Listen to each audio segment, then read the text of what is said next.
안녕하세요. 전주대학교 금융보험학과 교수이면서 현재 손해상사로 활동 중인 이윤석입니다. 오늘 주제는요. 산재사고로 척추 압박골절이 발생하고 수술을 시행하지 않은 경우에 산재장애 등급은 어떻게 평가하는지 알아볼 텐데요. 사실 수술을 시행하지 않은 압박골절의 경우가 대부분이긴 하죠. 그래서 가장 통상적인 경우를 핵심만 간추려서 빠르게 알아보도록 하겠습니다. 참고로 고정술을 시행한 경우에는 기능장애를 평가하게 되어 있고요. 수술을 했든 수술을 하지 않았든 구분 없이 척추 골절이 되면서 신경손상이 있을 경우에는 척추신경근 장애도 같이 평가하게 되어 있습니다.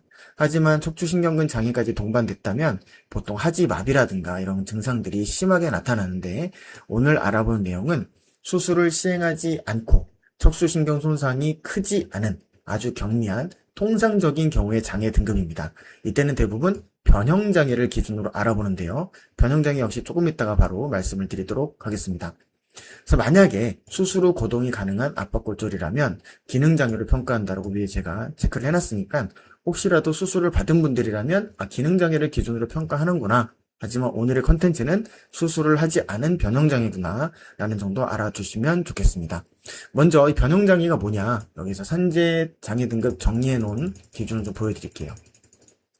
보시면 이렇게 되어 있죠. 척추장애 운동 범위 및 장애 등급 기준 해서 옆에 기능장애가 있고요. 이렇게 기능장애가 있죠. 이거는 아까 말씀드렸던 고정술을 시행한 경우입니다. 그리고 고정술을 시행하지 않은, 수술을 시행하지 않은 경우에는 변형장애를 평가한다고 말씀드렸는데요. 제가 여기 타이핑을 쳐놨습니다. 압박률로 판단합니다. 대부분 비수술의 경우에. 등급은 극도의 변형. 극도는 밑에 끝에 등급이 해당이 되는데 10급, 고도는 11급, 중등도는 12급, 경도는 13급, 경미는 14급, 이렇게 되어 있습니다. 그럼 여기 나와 있는 7급, 8급, 9급은 뭐냐? 신경근 장애가 동반된 경우에는, 예를 들면 척추신경근 장애가 극도로 있으면서 변형 장애도 극도로 있다면 극도와 극도가 만나니까 7급이 되는 건데요. 오늘 주제는 척추신경근 장애가 없다는 전제하에 변형장애만 기준으로 급수를 설명드리는 것이기 때문에 10급, 11급, 12급, 13급, 14급 이렇게 되어 있습니다. 그리고 극도의 변형장애, 가장 심한 변형장애는 압박률을 기준으로 50% 이상의 경우, 고도는 30에서 50% 미만인 경우, 방출성 골절이라든가 찬스C 골절, 척추관 침범 골절, 이런 경우에도 해당이 되는데, 이건 진단서를 병원에서 끊어보시면 나와 있습니다. 중등도는 압박률 20에서 30% 미만, 경도는 압박률 10에서 20% 미만, 이렇게 되어 있죠. 경미는 5에서 10% 미만. 그럼 이 압박률이 도대체 뭐냐? 잠깐 보여드리면, 사례자분의 영상을 잠깐 보여드리면은요, 이렇게. 이분이 요추 1번이 골절이 되셨거든요. 위에 뼈하고 아래 뼈가 있으면 가운데 뼈가 이렇게 많이 눌려있는 게 보이시죠? 그럼 이 눌려있는 부분이 몇 프로나 눌렸냐를 보는 게 바로 압박률입니다. 근데 뼈가 이렇게 반듯하게 눌린 게 아니라 둥그스름하게 눌려있기 때문에 이때는 앞의 길이, 이 윗뼈의 앞면 길이와 아랫뼈의 앞면 길이를 합쳐서 평균을 내면 사고 발생 전에 이 뼈의 높이였다고 추정을 하는 거예요. 그래서 만약에 위에가 3cm, 밑에가 4cm라면 3과 4를 합치면 7cm잖아요. 평균을 내면 여기가 3.5cm가 있었겠구나라고 보는 겁니다. 근데 현재 cm를 재보니 2cm밖에 안 남았다. 그러면 3.5cm 기준에서 2cm만 남았으면 1.5cm가 소실됐잖아요. 그럼 소실된 거를 압박률로 환산하게 되는 겁니다. 그런 식으로 이 압박률을 평가해서 이 압박률이 어디에 해당되는지를 보는 거예요. 이렇게 봐서 만약에 극도인지 고도인지 중등도인지, 보통 압박률이 중등도나 경도가 많죠. 즉 10%에서 30% 미만인 경우가 많고요.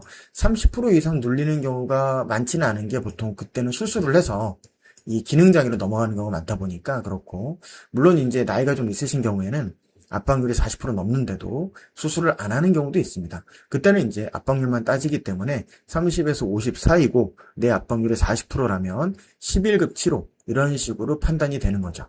11급 치료에 해당하는 평균 임금을 곱해서 주게 됩니다. 그럼 수술을 시행했다면 어떻게 판단할까요? 수술을 시행하면 이렇게 관절에 대한 운동, 기능장애를 기준으로 평가한다고 말씀드렸습니다. 이런 식으로 각도 제한, 특히 이제 요추 같은 경우에는 흉추 12번, 요추 1번, 요추 1번, 요추 2번, 2번, 3번 이런 식으로 각 관절마다의 각도를 정해놓은 거예요. 이거는 무슨 얘기냐면 각 척추와 척추 사이에 요 관절 사이의 각도가 아까 12도, 12도, 14도 이런 식으로 정해놨다는 겁니다. 근데 고정을 해버리면 여기 분절은 못 움직이게 될 테니까 이 정도만큼의 각도가 소실됐겠구나. 이렇게 해서 평가를 하게 되는 겁니다. 제가 메모장에 이것도 잠깐 정리를 해놨는데요. 만약에 고정술을 하시고 요추 1번 골절로 흉추 12번, 요추 1번, 요추 2번 고정술을 시행했다면 요추부의 정상각도 합계, 여기서 보셨던 것처럼 정상각도의 요추부의 합계는 얘를 모두 더하면 12, 12, 14, 15, 17, 20이기 때문에 합하면 모두 90도입니다. 정상각도. 근데 수술로 이 두 마디가 소실됐으면 12번, 1번, 1번, 2번 두 마디이기 때문에 이 두 마디가 소실된 거죠. 소실된 건 24도. 요거를 퍼센트 나눠보면은 26%가 소실된 거죠. 그러면 이 26%는 11급에 해당이 되거든요. 고정술을 했을 경우에는 이런 식으로 평가를 하게 되는 거죠. 근데 척추 압박골절이 사실 산재장애로만 끝나는 게 아니라 근제보험으로도 근제장애를 끊어야 되는 경우가 다반사인데요. 근제장애는 산재처럼 등급이 아닌 노동능력 상실료를 평가한 다음에 손해액을 재산정하게 됩니다. 그래서 여기에 대한 이 비수술 척추 압박골절에 대한 산재 및 근제보험 실제 사례는 제가 다음 컨텐츠에 준비했으니까 다음에 또 봐주시면 감사하겠고요. 혹시 산재 장애 기준과 관련돼서 궁금한 점이 있으시면 저희 유튜브 모바일로 봤을 때 이 영상 밑에 제목들이 이렇게 있습니다. 여기를 터치해 주시면 밑으로 이렇게 상담 신청 링크를 제가 달아놨고요. 여기를 터치해 주시면 이렇게 링크에 이름과 연락처를 기재하시고 문의사항을 적어서 제출을 눌러주시면 제가 확인해서 직접 전화 드리고 있으니 참조 부탁드리겠습니다. 오늘 비수술 척추 압박골절 산재 장애 등급 어떻게 판정하는지 판정 기준 소개 마치도록 하겠습니다. 좋은 하루 되십시오.